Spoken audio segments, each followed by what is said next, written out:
Hi everyone, this is your first demo for the planer exercise, how to make a cube out of paper. So we are going to just use regular printer paper or a piece of paper from your sketch pad. You will need a healing mat so that you can cut with an X-Acto knife and not harm your tabletop. You'll need a ruler. I recommend at least an 18-inch ruler for the overall project. You will need tape or glue.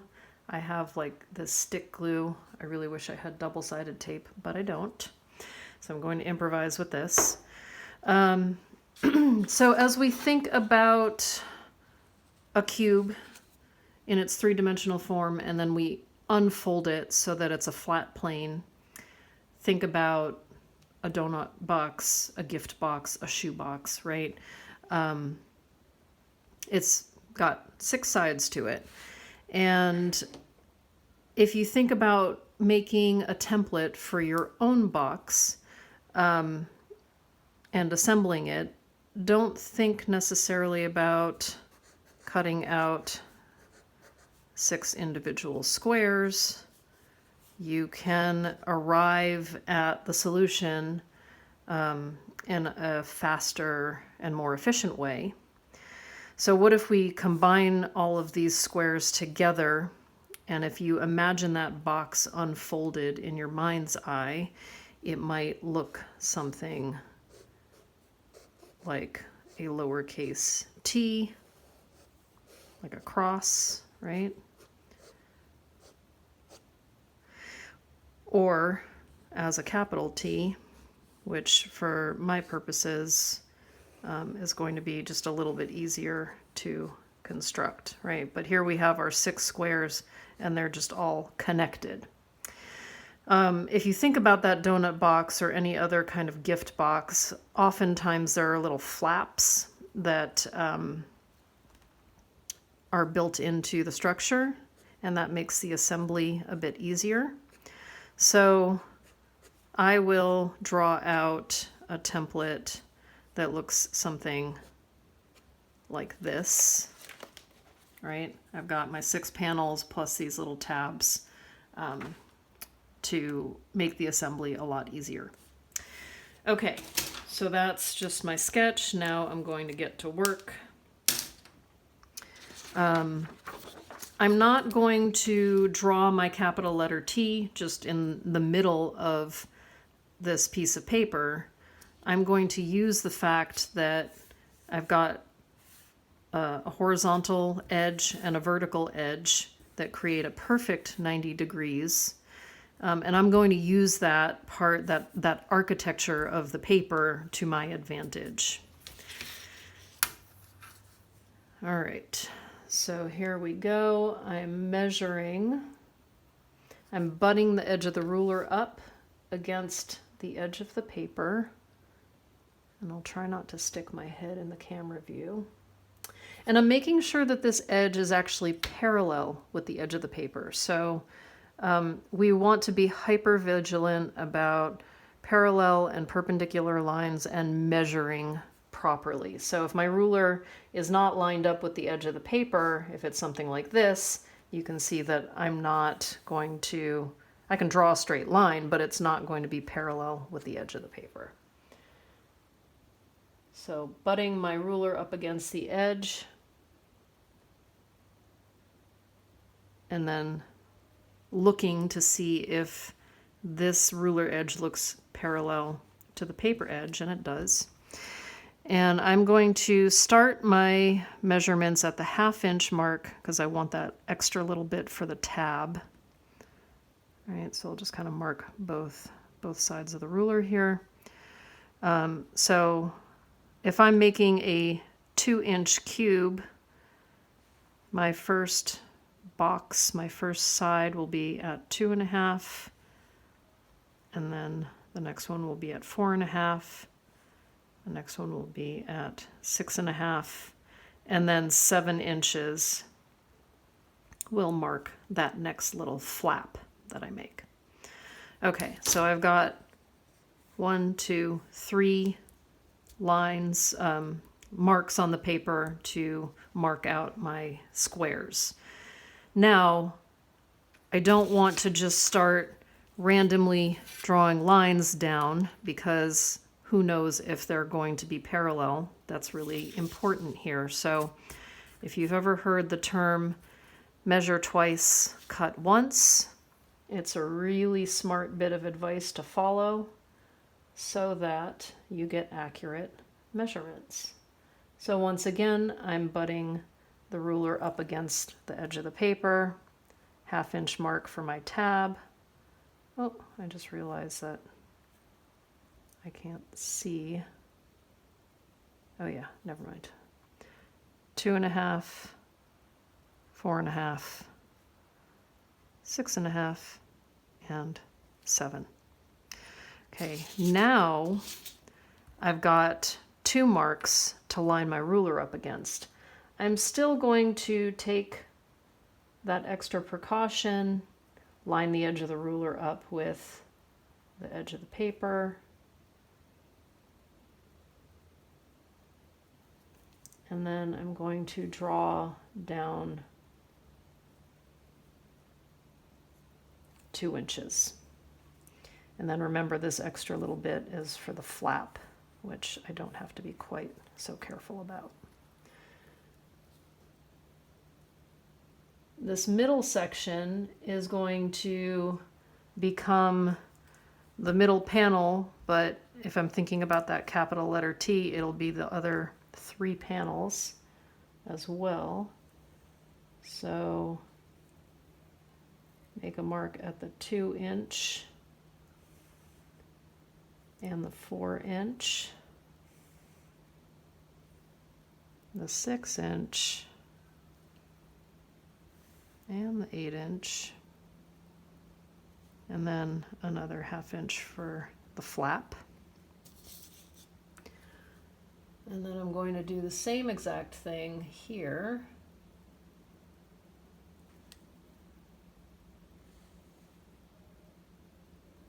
Two, 4, 6, 8, and 8.5.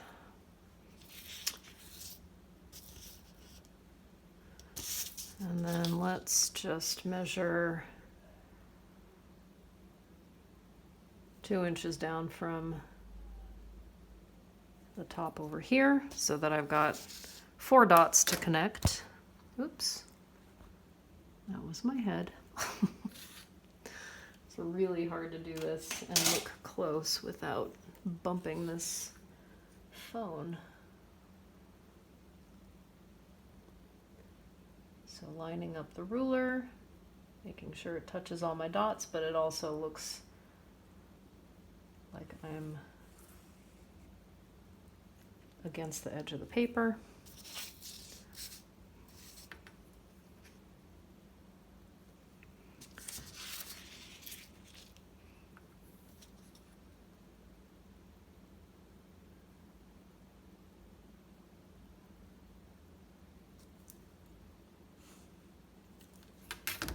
There's my little tab. Okay, so lining up these 2 dots now, but also lining up the ruler with the edge of the paper.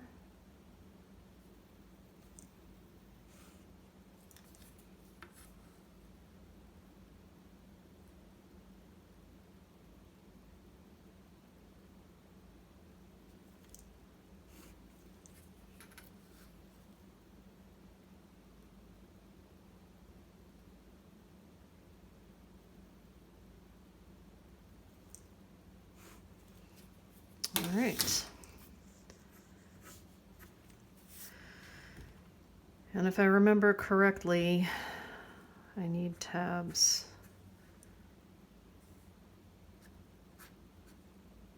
here and here. I always forget where it makes sense to have these tabs. Okay, we'll go with that. So this is what I have so far. Hopefully this all makes sense.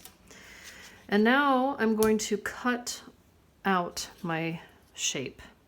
And I really recommend using a ruler, which I will also refer to as a straight edge, and the X-Acto knife. And the reason for that is that when it comes to cutting straight lines, I find that you get better results with a straight edge and an X-Acto knife than with scissors.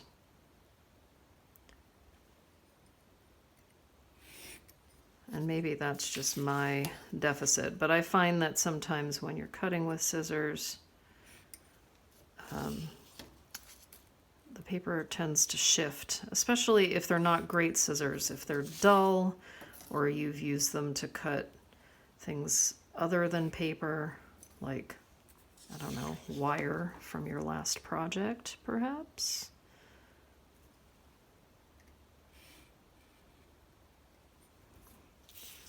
But I find that the straight edge and an X-Acto knife, especially if remember, you really want to brace the straight edge, because that can also slide around on you, and that's annoying.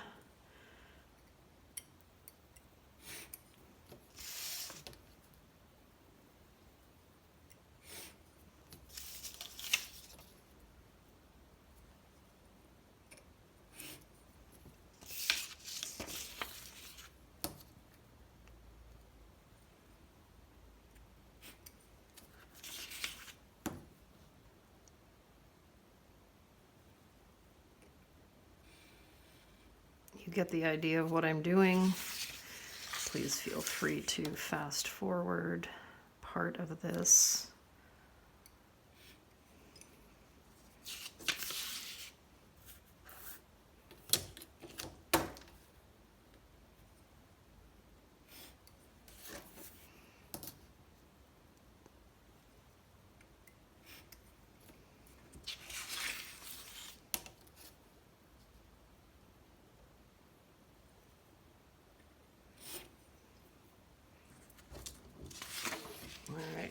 So hopefully I can break this free.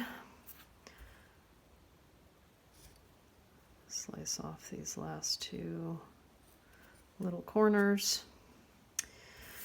And there we have it, our capital letter T. This next bit is very helpful for getting sharp edges. And this process we call burnishing.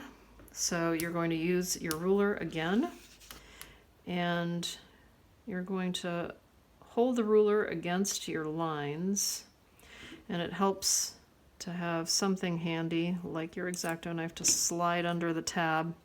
And then I'm just using my thumbnail to burnish the paper against the ruler, and that gives me a very crisp line. And then I'm going to do that here as well.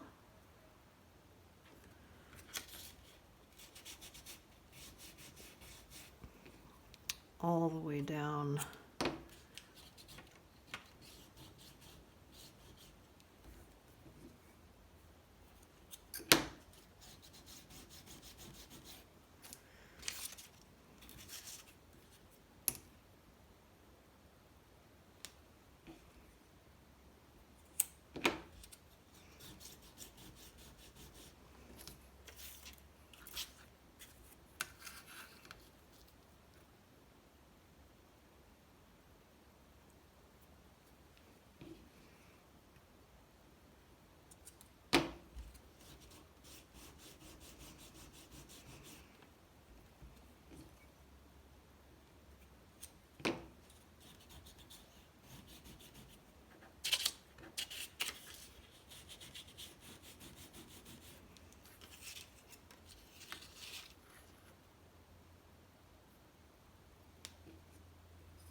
And then the last few.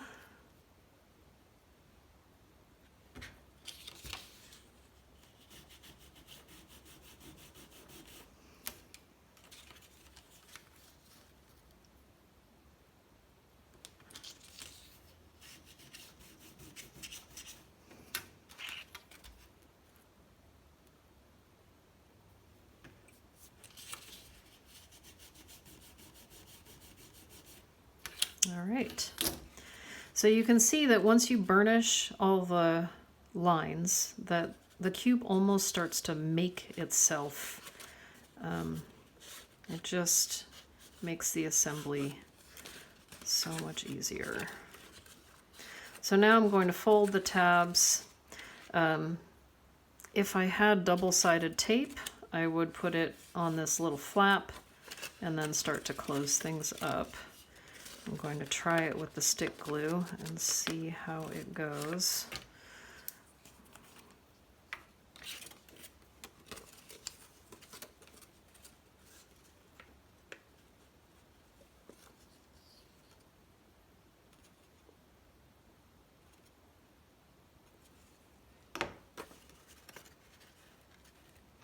And when you go to close this up, whether it's with glue or with tape, you really want to line up these edges.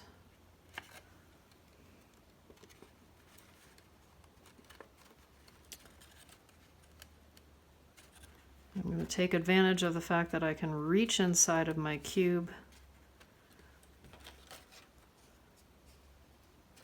to tamp down that edge. Make sure it stays. That last flap, that's where it gets challenging.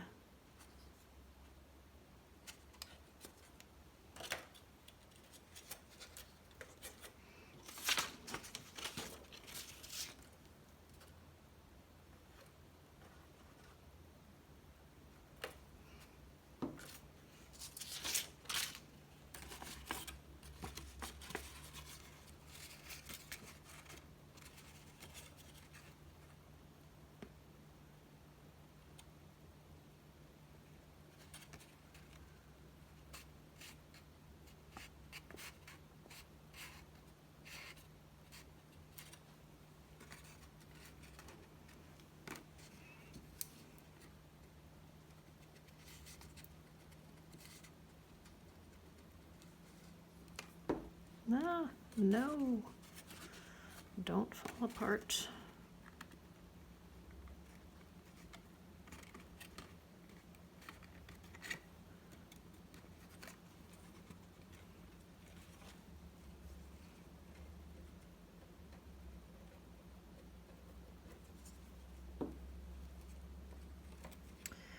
The stick glue, it's not, sometimes it can feel like it's not quite sticky enough. And you could use white glue, although you have to be careful about how much white glue you use, because it's got a lot of water in it, so it can warp the paper.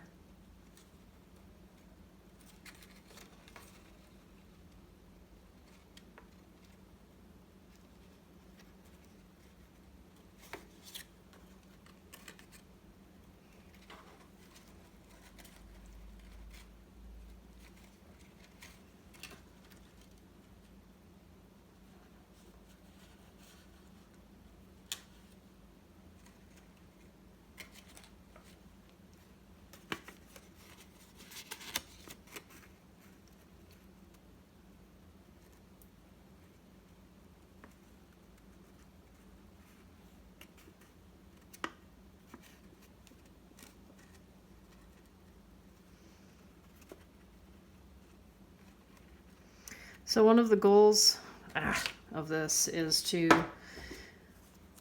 be as neat as possible. So I don't want to necessarily see tape on the outside of your structures,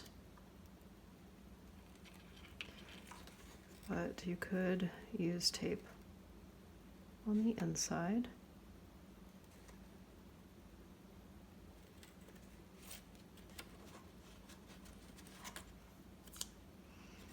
Especially when the stick glue is not being cooperative.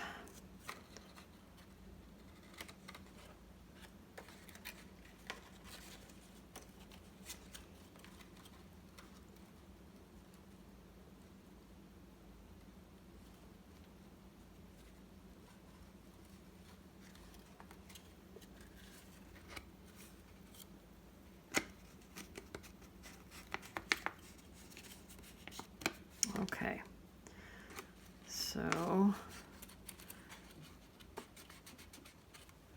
and my last move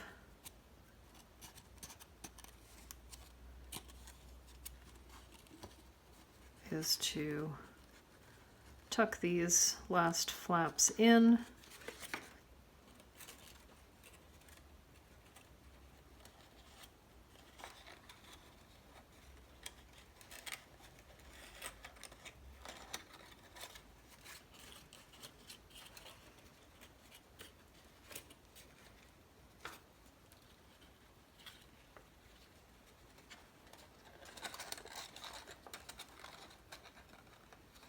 And see what I got.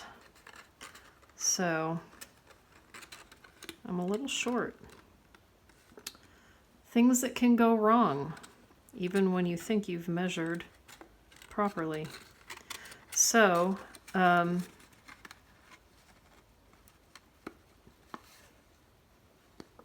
there's a little bit of gap. So here's, 90% of what to do correctly. And then this might be something that I would redo. But you can see that most of the rest of the cube looks pretty correct and measured properly. And because my stick glue is not cooperating, I might do another demo for you and show you with proper materials. You can put tape on the outside, and maybe we'll just finish this one off by showing how you can use tape on the outside that won't make my skin crawl because it looks really sloppy.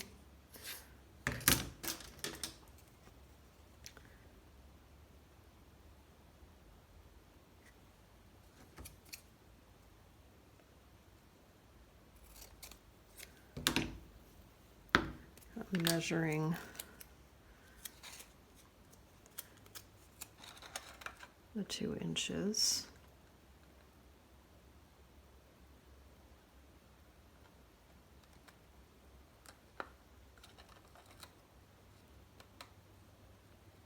So I wouldn't be opposed to something like this if you can get the edges nice and neat. Okay.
But if you're going to do it up here, I would recommend do it everywhere.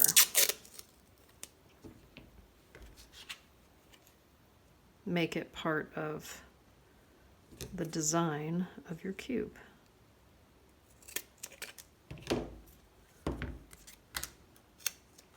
There's nothing to seal over here, but now at this point I'm just creating a pattern.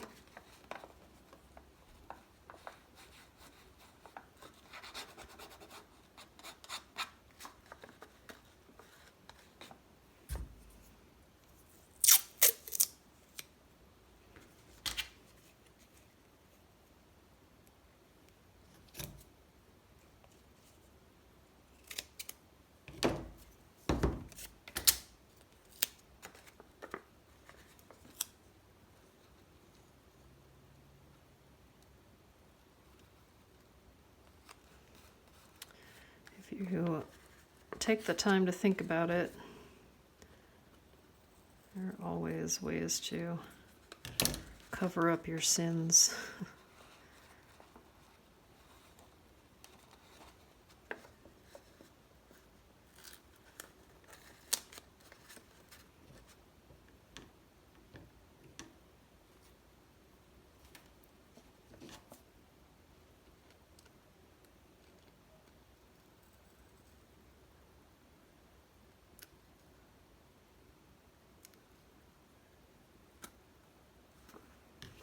And then sometimes it's easier to chalk it up to a learning experience and start over, right? Embrace that idea of letting go.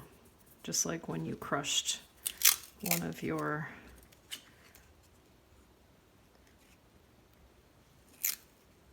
wire forms.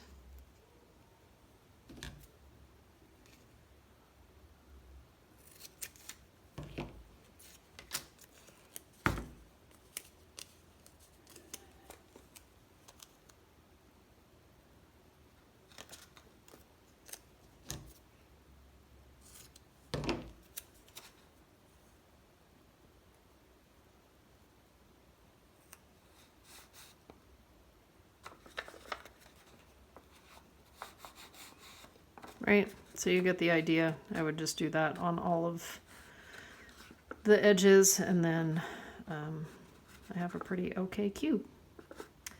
All right, more to come later.